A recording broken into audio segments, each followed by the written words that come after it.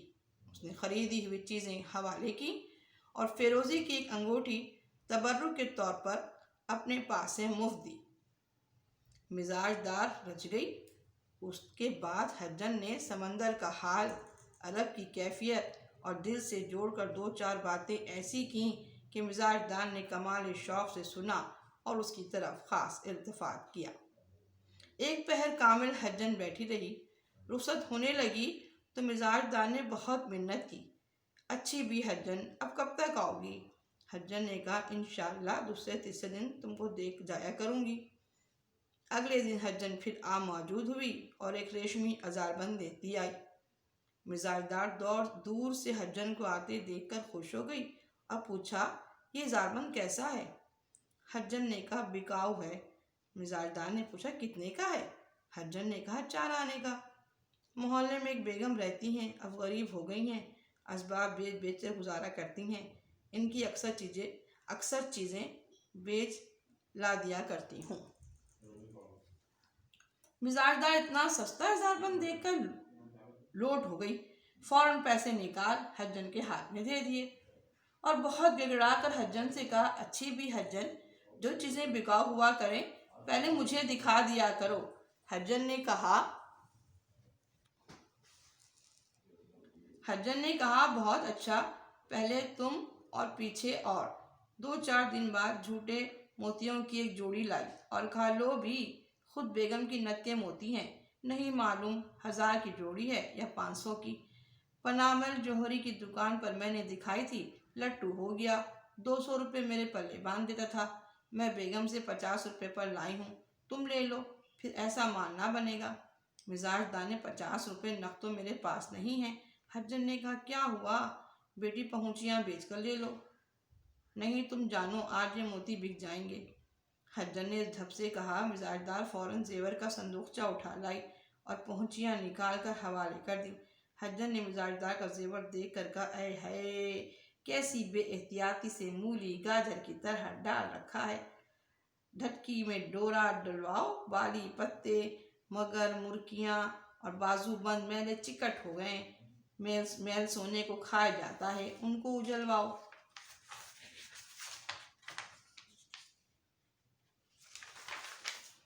مزاج دار نے کہا کون ڈورے دلوائے اور کون اجلوا کر لائے، ان سے کہتی ہوں تو وہ کہتے ہیں مجھے فرصت نہیں۔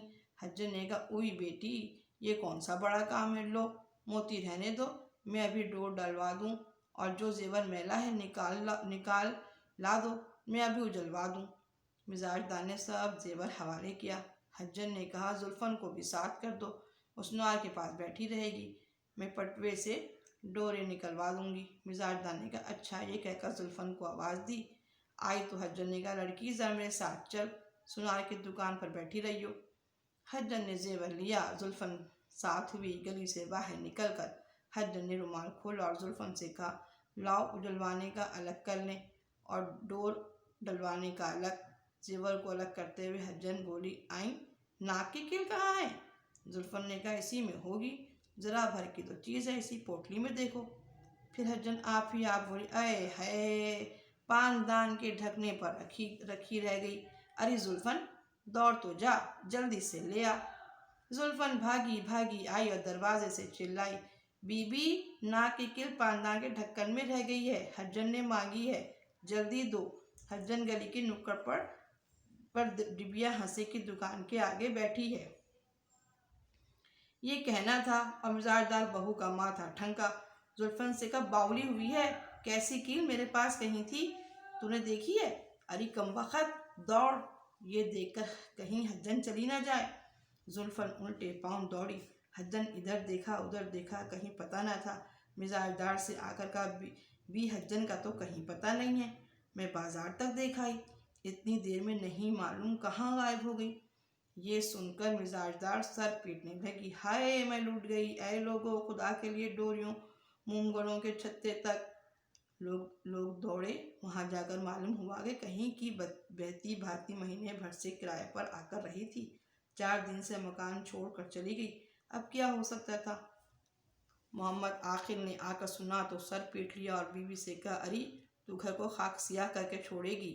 غرض زیور تو گیا، گزرا ہوا باتیں بہت سی رہ گئیں۔ 1000 روپے کی موتیوں کی جوڑی جو لوگوں نے دیکھی تو 3 پیسے کی تھی۔ تو یہ سبق تھا آپ کا براۃ العروس، جس کی ہم نے بلند خوانی کی۔ انشاءاللہ اگلے لیکچر میں اس کی وضاحت کروں گی۔ اور آپ نے کام کیا کرنا ہے، میں تھوڑا سا آہستہ آہستہ لے کے چل رہی ہوں تاکہ آپ کو کام کرنے میں مسئلہ نہ ہو، ٹھیک ہے؟ تبھی صرف آپ اس سبق کا مصنف کا تعارف لکھیں گے، صحیح، اور ٹائٹل پیج بنائیں گے۔ اگلے لیکچر تک کے لیے مجھے اجازت دیجیے۔ اللہ حافظ۔